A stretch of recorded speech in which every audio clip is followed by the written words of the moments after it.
Hey there, storytellers.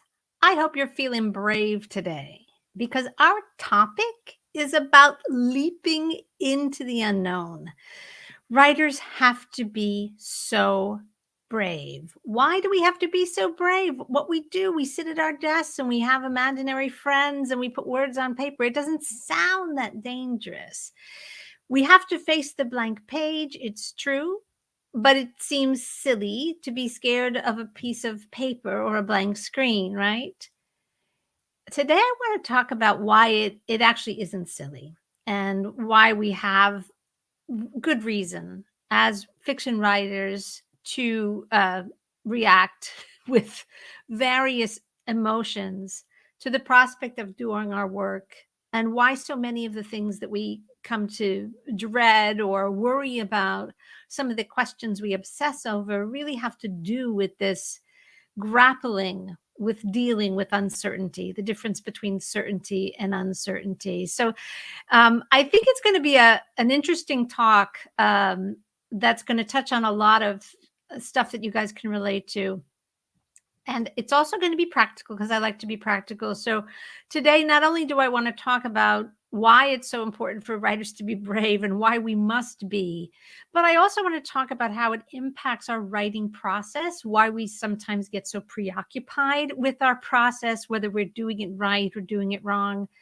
We become preoccupied with what we should know and shouldn't know. And do we know enough to keep writing or to even begin writing?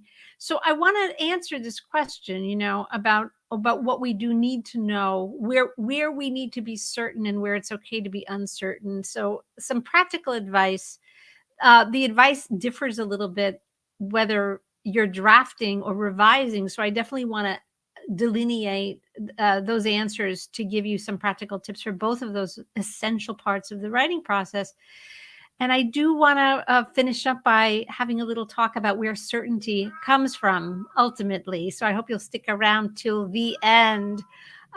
Before we dive into the content, let me introduce myself. I'm Mary Rose Wood. I am an author. I'm best known for writing middle grade fiction. A lot of the things that I say about fiction are, derived obviously from my own experience as a writer. And I've written a lot of other kinds of things as well. But I just want to be clear that what I'm talking about is not specific to writing middle grade or YA or kidlit. It's really about storytelling. And that is my lifelong preoccupation. And I have a feeling if you're watching this live stream, it's something that's pretty important to you as well. I hope so.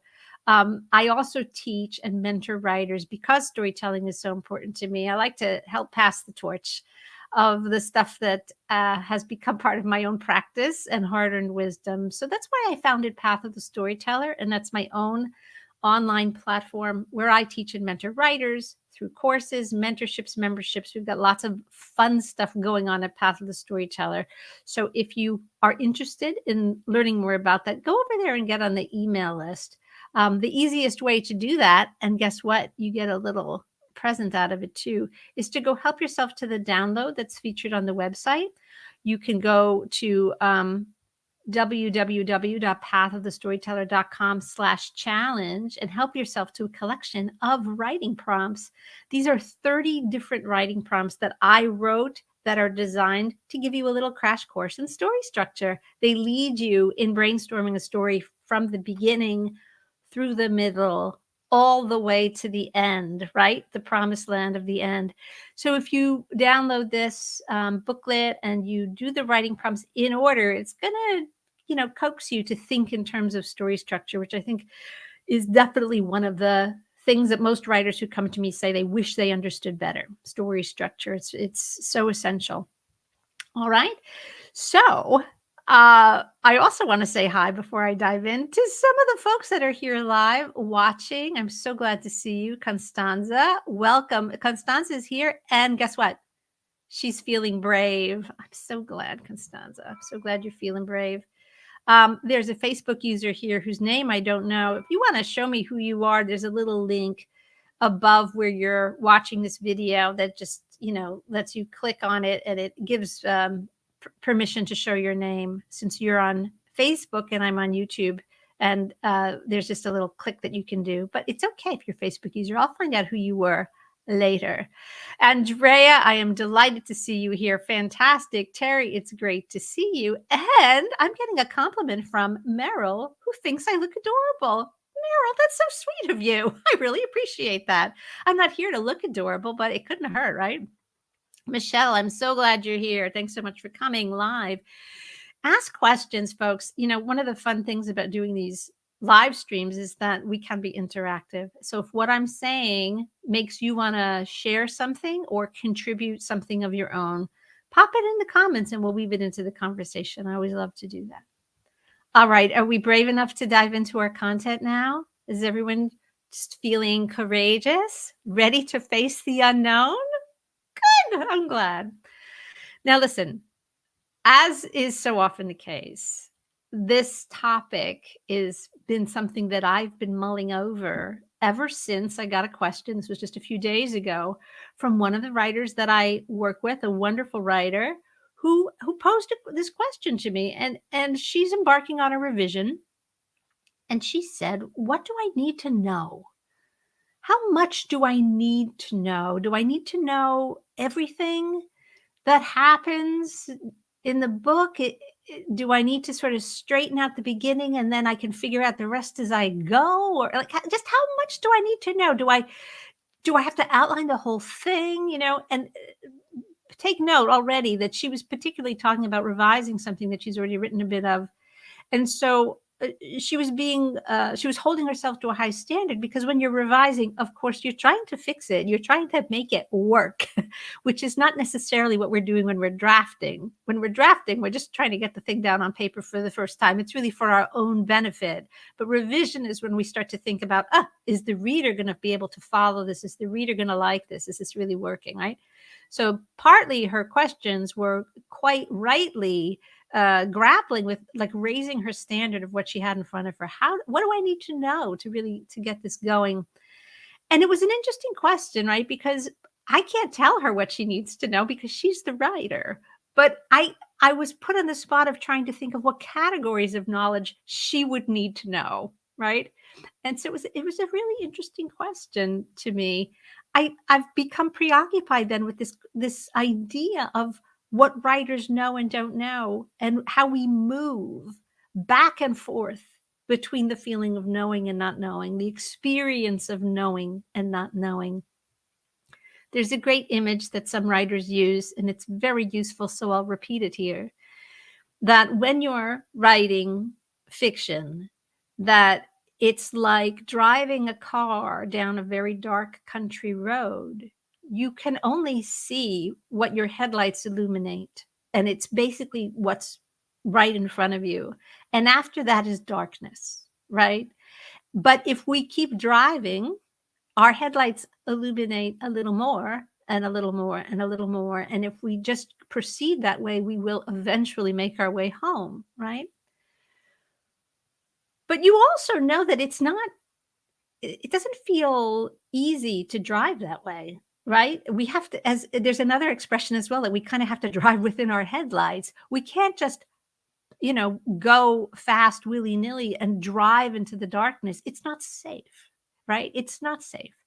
And so this is one of the ideas that I want to open with, that as human beings, so much of us is biological, right? We think about art, we think about fiction, we think about all these like ephemeral, fantastic, abstract things, but we're human beings in human bodies with human brains and human nervous systems. And this is true in every aspect of our lives. There's never any place we go that we're not, bound by our reality, our embodiment. And our nervous systems, bless them, are working 24/7 to keep us safe. That's what our nervous systems are for. They're meant to prevent us from getting into danger, from meeting an untimely end, from getting injured.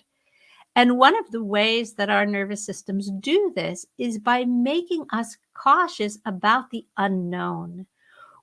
Most of us really we feel something when we are crossing a boundary, crossing a threshold into the unknown, when we don't know what's on the other side of a door, when we don't know what's in the darkness just past the line that our headlights are illuminating, when we are in a new situation, when we go to a party where we know no one, right? There's all kinds of experiences in our lives that plunge us into the unknown. And yes, they can be exciting. Traveling to new places can be exciting. Moving can be exciting. Changing schools, changing jobs, meeting new people. Yes, there's this quality of excitement, of discovery, but there's also a lot of stress. There's a lot of anxiety that crops up.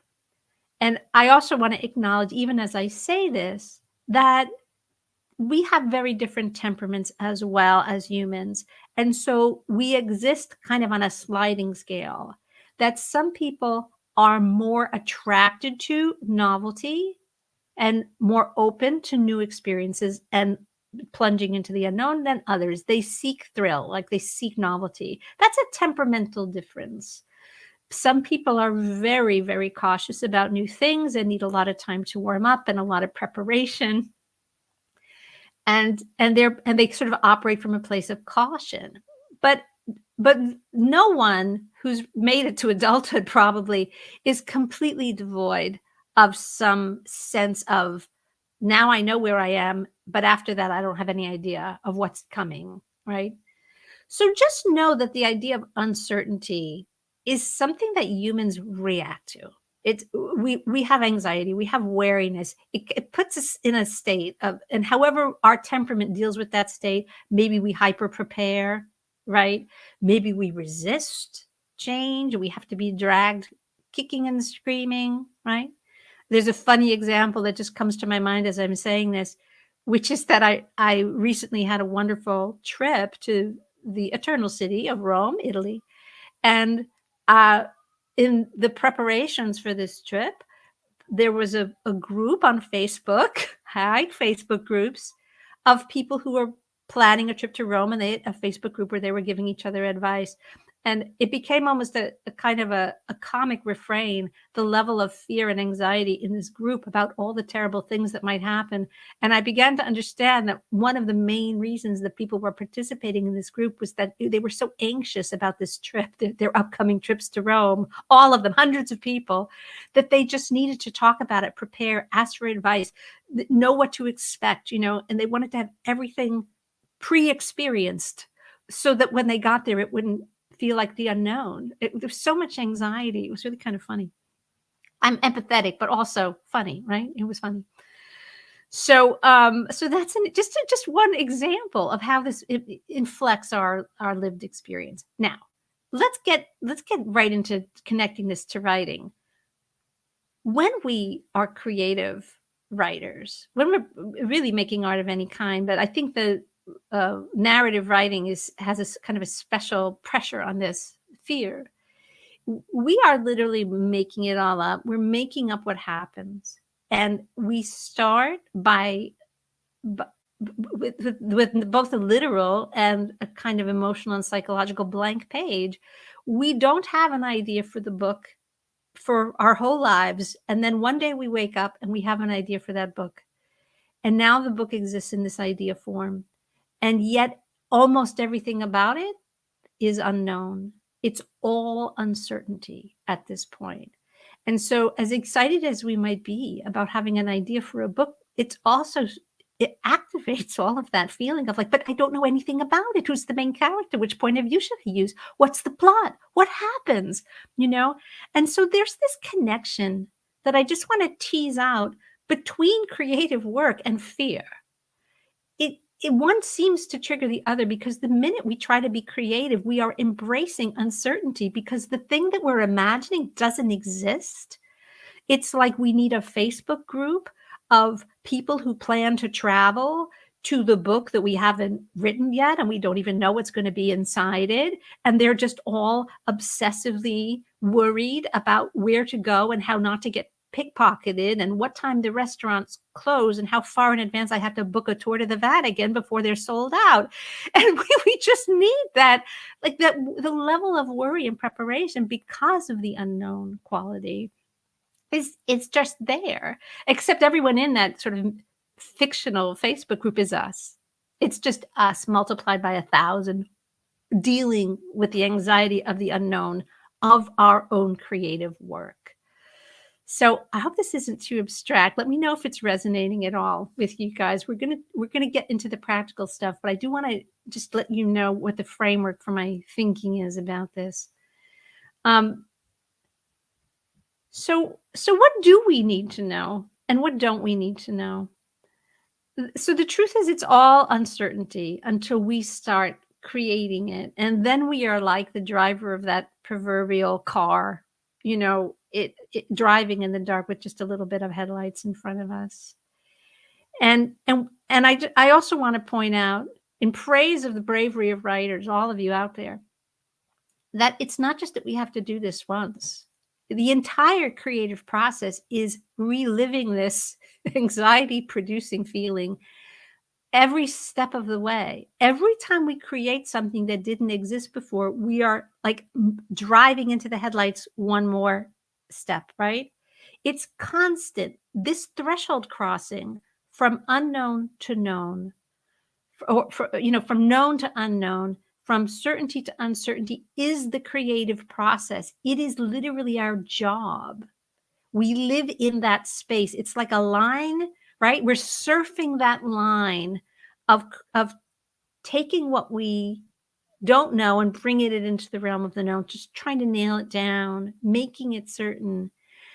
If you find yourself resistant about getting to work, if you find yourself really kind of embarrassingly stressed out or worked up about what it means for you to write, or what it's like to have a project that's drafted but still kind of a hot mess that needs to be revised, or that you've only written the first 10 or 15 pages and now you realize that, oh my God, I've got 300 pages to go. It stirs up a lot of feelings. And sometimes writers do scold themselves, like, why am I so worked up about this? Why is it so difficult? It's just a blank page. They're just words on a paper. Why so many feelings? I just really want to communicate this from the bottom of my heart, my admiration for whether you're consciously or unconsciously choosing it. You have chosen to always be in that line, that state of becoming, right? That crossover from the darkness into the light. It's a very stressful place to be. I hope that by describing it in the way that I'm describing it, and through some of the practical stuff I want to offer next, that you can find a way to let go of both the fear that crops up and the shame about the fear. Because, right, aren't both of those things present? We get all worked up about writing, and then we're embarrassed that we're so worked up about it because we think it should be easy. I just want to validate it's not easy, and there is a reason why, and it's your nervous system. You can't help it. You need your nervous system. Your nervous system is a great thing. Praise it, bless it. It keeps you safe. You might need to teach it and work a little bit consciously with the idea that creativity is a kind of movement into the unknown that is not dangerous. So we're going to get to that idea. But first, let's get practical. If you're drafting, nothing is known. If you are revising, all too much is known, right? What do I mean by that? When you're drafting, you are still working it all out. You are going to make it all up as you go. So you have nothing, and then you add to this puzzle piece by tiny piece. And so the courage that it takes to draft is considerable. And I'm giving you all a standing ovation and a big mentor's hug for this. And the way that writers survive the anxiety of drafting is by telling themselves, rightly so, it doesn't matter if it's any good. It can all be wrong. Maybe it should all be terrible. I'm going to fix it later when I revise. And writers are told this, they're given this advice, just write a crappy first draft. It doesn't matter. And it's just kind of a way of talking down our anxiety of sort of continually moving into the next piece of the blank page. Now, those of you who study with me at Path of the Storyteller, or maybe you've watched some of these YouTube channel videos a lot. I hope you have. There's a ton of content here for you. You might have heard me say that I just put a little asterisk next to that advice that it's okay to write a completely awful first draft and just get it all down on paper. Just get 200 pages of words, typing, get it all done. Yes, there's something to be said for having that first draft. And for some writers, it's absolutely essential. They just get over that. But I just want you to understand that once you do that, now you have to face a different kind of fear demon, which is it can be a greater burden in a way to have something that you feel obligated to, and then move into a different kind of uncertainty, which is, I don't know how to fix it. And now it's there. And it's like, what do I do with you? It has now a heft of its own, and it can feel really heavy to go in there and to rip up stuff you've done and to not have a clear plan for revision, to not know how to revise, all that other stuff. So it's not like we get rid of the problem of uncertainty by just writing a mindless first draft and thinking we're going to fix it later. We're postponing the problem of uncertainty. I hope that makes sense. We can't really get rid of the uncertainty because we're creating, right? So what I want to offer now is things that I recommend you should know when you're drafting to help prevent the crisis of uncertainty from crashing down on you later when you've got a monstrous first draft that makes no sense and you don't even know how to fix it. All right, so let me start with that. I'm going to talk about things I think you should know when drafting. Then I'm going to talk about the things I think you should know when revising. And then we're going to talk a little bit more holistically about this whole idea of where certainty comes from in the end. When you're drafting, I strongly recommend that you know what I consider the basics of the first act. And for those of you who haven't yet studied story structure, I hope you will. I want to get you in the fold here so we can get you squared away, because it will really transform your experience of writing once you have a way of thinking about story structure that is not just intuitive and by ear. When you really understand how stories work for the reader, it's so empowering. So we call it the first act. It's the beginning. It's maybe going to end up being the first 20%-ish. There are no formulas, but it's pretty quick. It's not half of the book. It's really just like the first 20-25% of the book. And it may not even be that much. It may be dealt with very quickly. It may be dealt with almost in hindsight, depending on how your book ends up being structured. So let me not get too technical, just in case that's not helpful to some of you who haven't studied this with me. But the first act, the beginning, is where we establish who the main character is. And a story has overwhelmingly a central main character, even if it has a cast of thousands. A story is rising from the need for transformation of a central figure. Maybe it's a kid, maybe it's a grown-up, maybe it's a human, maybe it's an animal. It doesn't matter. Any story that you've read has some central figure. There may be really important secondary characters, but there's somebody in the middle of it all for whose benefit the story exists. All right. Now, why does that character need a story? Why did they deserve a story? They must have a story. It's that urgent.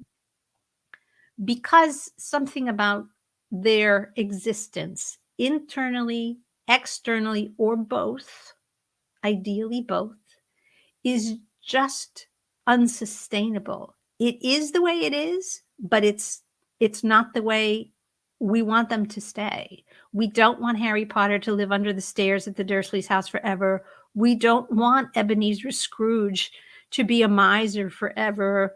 We don't want poor Wilbur the pig to be born on a farm and slaughtered for bacon before he's a year old. We look at the situation that they're in, and even as readers, we know this can't stay this way. This isn't what we want. We don't want Bilbo Baggins to spend the rest of his hobbit life living the same repetitive, boring, approved, socially acceptable life. We want him to have an adventure and really discover the fullness of his potential.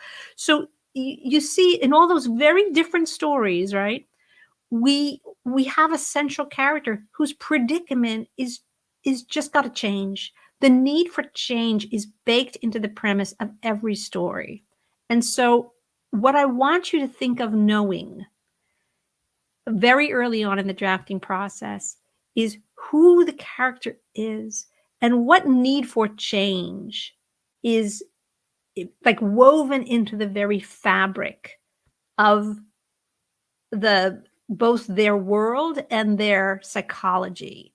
All right. This is something that many writers think they can add on page 5 or 10. They can portray a character who seems very relatable, which some writers think is good. I beg to differ. We want main characters that are super compelling, but writing that kind of every man or every woman character, just another ordinary girl like you and me, like we want our characters to be memorable. I mean, Jane Eyre is Jane Eyre. Bilbo Baggins is Bilbo Baggins. These are iconic inventions. They're not forgettable. All right. So we want to have this baked into the fabric of who our main character is and their internal and external world. We don't want to have 5 or 10 pages of just an ordinary person in an ordinary life doing ordinary things and then have some catastrophe befall them. That is a misconception about story structure that I see everywhere. And it's one of the reasons that writers struggle so. The need for transformation exists before page 1. So that's one of the reasons that I'm spending so much time talking about it. Make sure that it's baked into the premise. It's baked into the character. The situation just needs to change. A story is urgently needed. It's necessary. It's essential. The story is the engine of that transformation. All right. So that's one thing that I really, really would love for you to think about before you write very much. All right.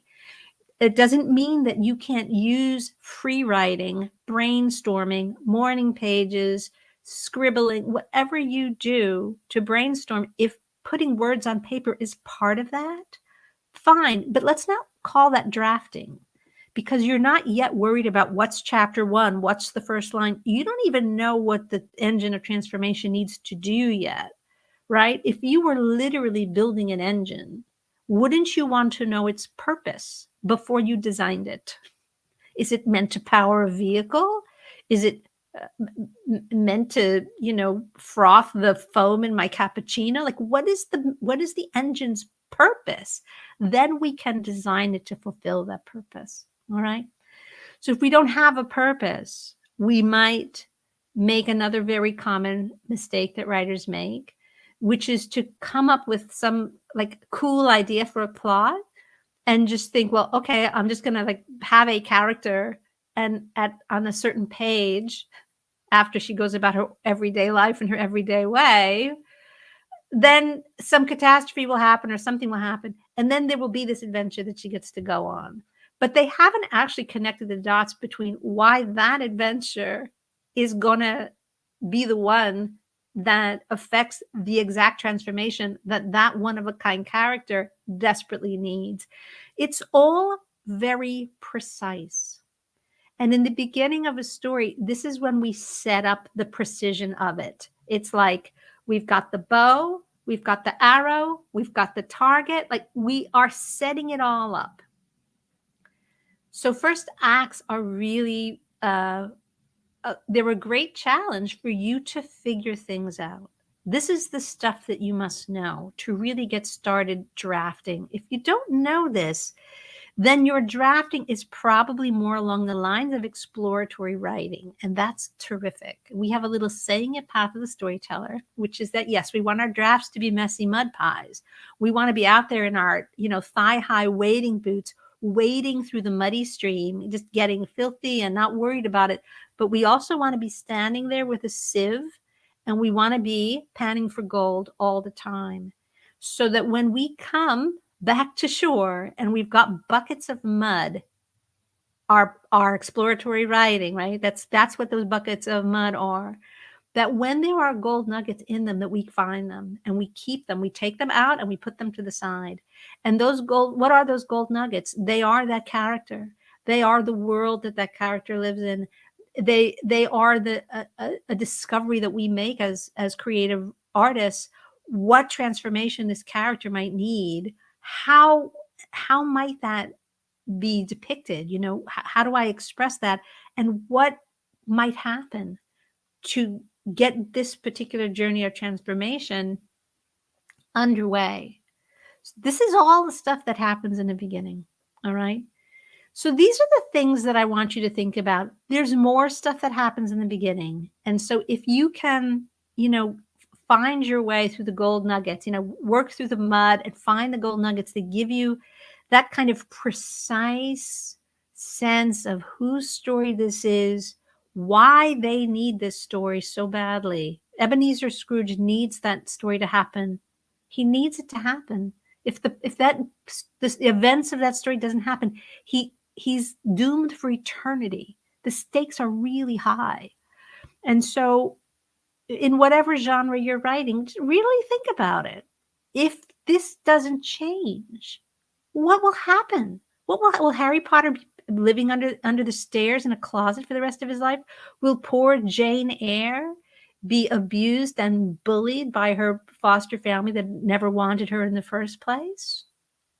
Will Wilbur get made into bacon or end up the Christmas ham? You see, so if something doesn't change, the stakes are high. So this is the super important stuff. Once you've got a sense of that, you can start playing around, but then you're going to have to invent some other important things that are also going to happen very early on.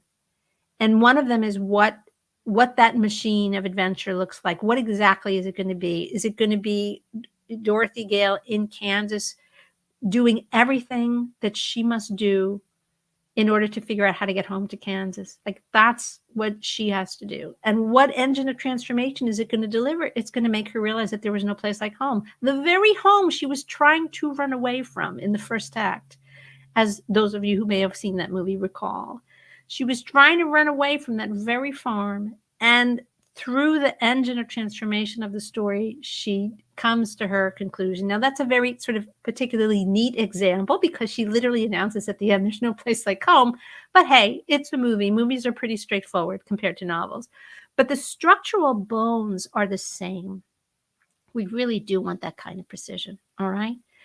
There's lots of other stuff we talk about first acts, and I won't get into it now, but, often the invitation to embark on this adventure will come, and the hero will say, I don't think so. And there's a mentor figure who might intervene and just kind of help the hero get from where they are at the very beginning of the tale to just as much of a shift in thinking or circumstance that they need in order to be able to begin the adventure. That crossing over, talk about a threshold, that crossing over from that initial unsustainable world into the beginning of the adventure, the moving, if you will, from the black and white farm in Kansas to the Technicolor of Oz. That's the transition from the first act to the second act, what we call the beginning to the middle, all right? So this is what story structure gives us. It gives us a lot of technical vocabulary to both analyze and solve for these questions. So when we talk about knowing and not knowing, one of the things that we can do is just even have a sense, a technical expertise about what kinds of things we need to be certain about and what's okay to just leave loose. The stuff that I'm talking about, this is the foundation of the whole story. And so if you follow that advice to just blindly draft and not worry about any of it, you could end up with, I'll use my mud and gold nuggets metaphor again. You could end up with 100 giant buckets of mud, but you didn't bother to sift for gold because you didn't know what gold looked like. This is why I really preach story structure to you guys. If you know what the gold nuggets look like when you start to when you start to discover them, you start to sniff around them, when you write a few pages of draft, but then you find yourself inventing something, you're like, hey, that could be it. Maybe that's something I can develop, right, into the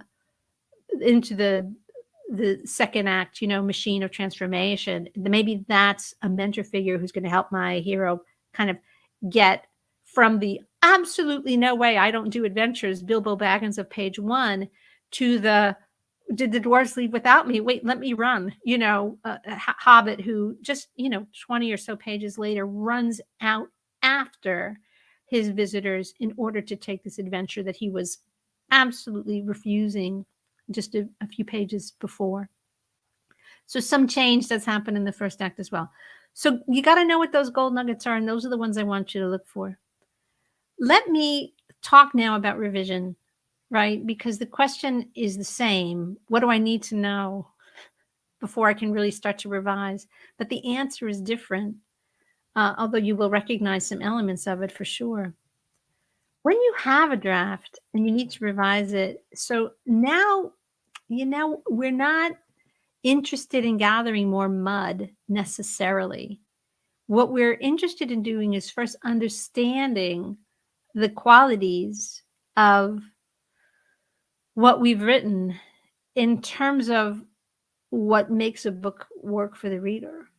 And so this is where your technical knowledge of story structure really starts to, kind of separate the folks who are going to make it to the finish line and the folks who are going to be like, oh, another unfinished manuscript or another thing that I don't know how to revise that I'm going to query, but everyone's going to turn it down because even I know it's a hot mess. You just don't want to get stuck in that place. You don't want to just hit the wall of, well, I don't know what to do, so therefore it's over. No, this is where not knowing needs to turn into knowing in a different way, in a technical way.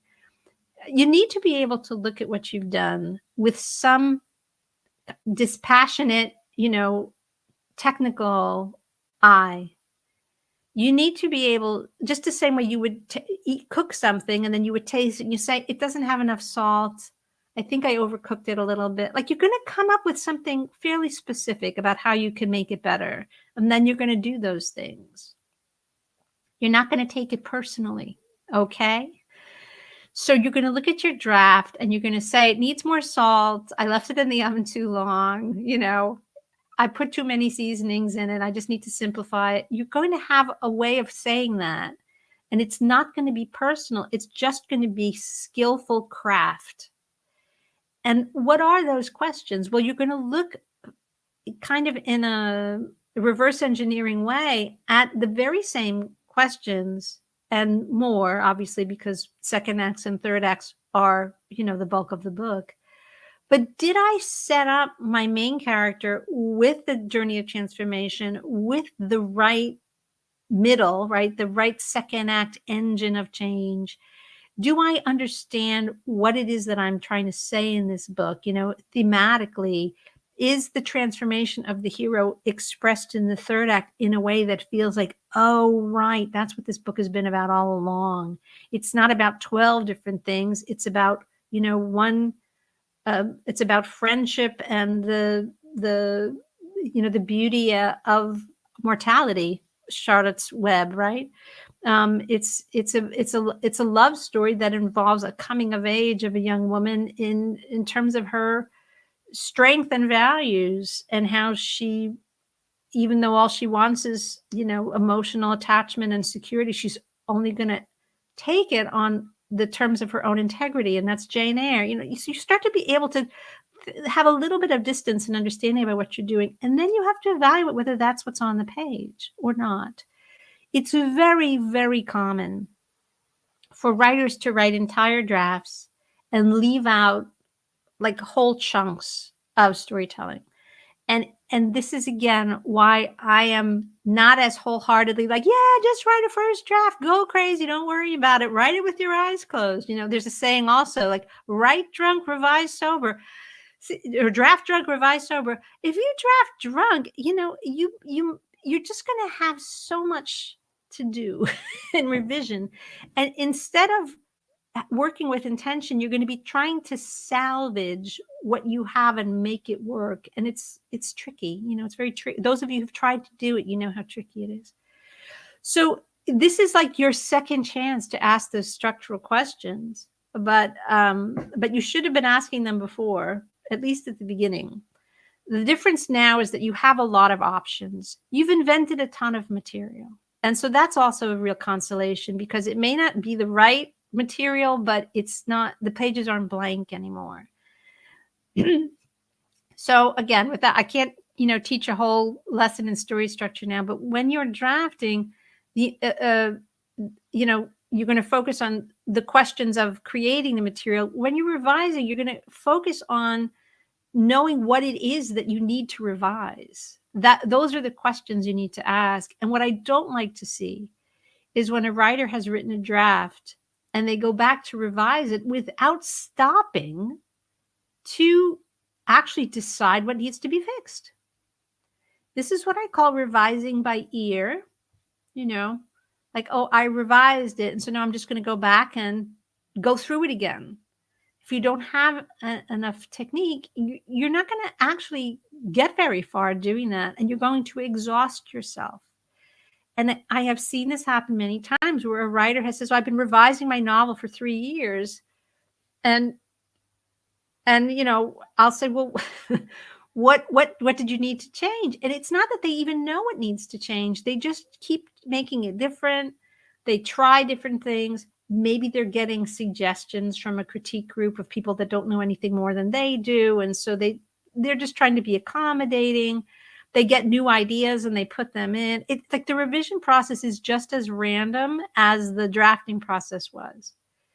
So some certainty is really important in the revision process, but it's not so much certainty about, what you've written. It's certainty about what it needs to be and what concrete steps need to be taken to get it there. So you have to know what you're trying to fix, and it kind of goes without saying, you have to know how to fix it. So if one of the things that needs to be fixed, say, is that something is really, really bloated, the draft is really overwritten, and it needs to be compressed because everything, it just moves really, really slowly. You have to know how to compress. If you know that you've got scenes that don't move the story forward and they need to be cut, you have to know how to identify why a scene doesn't move the story forward in order to know that that's the one to cut. If you're not even clear about what your story is, then it's very hard to know whether the scene moves the story forward, because that too is vague. So revision is, as I said at the top of this talk, it really is where we have to raise the bar technically on what we're doing, because all of a sudden the decisions that we make are based in having some understanding of the technical qualities of a well-told story. I'm not even addressing writing craft in this talk, because I know for the vast majority of writers, that's not ultimately going to be the issue. Most people are able to write like nice, clean, clear prose with a little bit of encouragement and instruction. Story structure is where people's drafts fall apart, right? Because they either get to the, second act 2/3 of the way through the book, which is much too late, or they leave out important, they leave out the process of transformation completely and just have the main character be the same at the end as they were at the beginning, or wake up, on page 320 having had their epiphany, but none of it was earned or really has anything to do with the, pages of events we've seen before. So that's it. So those are the things you want to be certain about. And not to continually remind you of this, but it's very hard to self-teach your, story structure. It's very hard to pick it up on your own. Okay? Don't be shy about learning story structure. It's going to change the way everything works for you. All right. So we talked a little bit about drafting. We talked a little bit revising. So I want to wrap up. And I am going to look at all the comments and address them before we do that too. But let me wrap up first. So let me just talk about this idea of certainty versus uncertainty. So you can see that there's two kinds of certainty that I want to encourage you to embrace. One of them is the idea that you need to have enough confidence to be certain about your technical abilities to do the technical aspects of writing fiction. Okay. The only way you're going to be certain about those is if you study them and learn them and practice them and put them into practice. It's the only way. Okay. But the other kind of certainty is the certainty of seeing like what you've done working on the page. And I would say that one of the most common fantasies of writers is that they imagine, they dream, and they joke about this. Writers joke about this all the time. That when I wake up in the morning, like, didn't the writing fairies come in the night and do it for me? Why is the page that I left half blank yesterday still half blank today when I sit down to work? Why didn't someone else move it forward? And I I feel that writers often imagine it's almost like we're kids at school and we're taking a test, and we're not supposed to invent the answer. We're supposed to know the right answer. And that this almost childlike quality of my job is to know the right answer, it becomes part of our adult anxiety as creatives, but it doesn't apply anymore, because we're making it up. We are the ones inventing it. And this certainty, right, that there is no one else but us to make this stuff up, and that what comes out of us is the answer. Maybe we're going to come up with a better answer when we revise. But this is it. The stuff that's certain and concrete is not stuff that we have to find. It's not hidden in the back of the closet. It's not like there's a perfect form of our book finished floating in the air. And if only we were good enough that we could grab it. It's all coming from us. We are the center of the process. I hope that makes sense. I often tell the storyteller gang, you are the boss of your book. You're the boss of your book. If not you, who? So this sense of like, if I just kind of mess around enough and I stay loose and mushy enough, that the right answer is going to come, and with it, it's going to bring certainty with it, is a little bit off in my experience of, many, many decades of doing creative work. We have to reverse the polarity and put ourselves in the center and recognize that we are making it up. We are creating it. We are deciding who the character is, the transformation. We're figuring it all out. There's no other place that it's coming from. And so what I want to end with is encouraging you to know that the certainty comes from you. It's not something that you are going to get lucky one day and discover, and that you have to exist in this like free-floating anxiety until it arrives. You create it. You are the boss of your book. This is what it means to do creative work, right?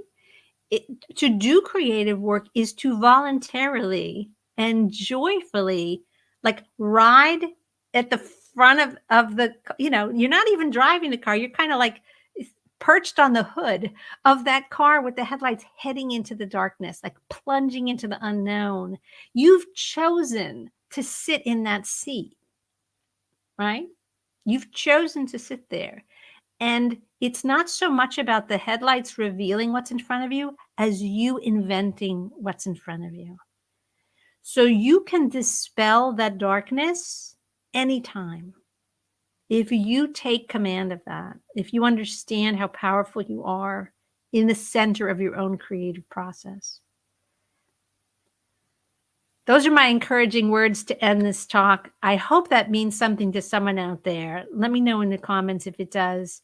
I'm going to quickly look through the comments that you've already left and just go over and see if there's any particular questions. And gosh, so many great comments. Facebook user right at the beginning. Yeah, the topic was totally resonating. Constanza, what a beautiful comment you left. that we are brave when we invent our stories and you never thought of us. It does lift us up. We're not only telling a story, but doing something heroic, unique, and feels good. Constanza, that's so important. If we do not have the courage to invent the stories that only we can invent, they're not going to exist. And so we must do the work. I believe, as you know, because you're a long-time Pathless storyteller, community member, but storytelling is just so much a part of being human. It's essential to the healthy functioning of us as individuals. It's essential to the healthy functioning of societies. It's, one could, and many have written dissertations about this topic, but we are part of that lineage. Each and every one of us who chooses to write stories, we are part of the lineage of storytellers, and it goes back to the beginning. Anne shares a lovely story about being young and thinking it would be fun to make your own recipes, but not having paid any interest in what your mother tried to teach you about cooking. Inventing recipes with no knowledge of, what happens when you combine yeast and flour and water. Yeah, that would be an adventure. I'd love to know what some of your experiments might have come and taught you. This is a really great comment. Another from Facebook user. I think I'm always trying to keep my character normal, in quotes, and it keeps her generic. Hang on, everybody. Let's all just, first of all, a little applause for a moment of real insight. And I know that this comment that you shared is going to help somebody else who's either watching live or is going to watch the replay. I cannot emphasize enough how important this insight is. I want you to keep thinking about it. It's going to open up whole new worlds for you.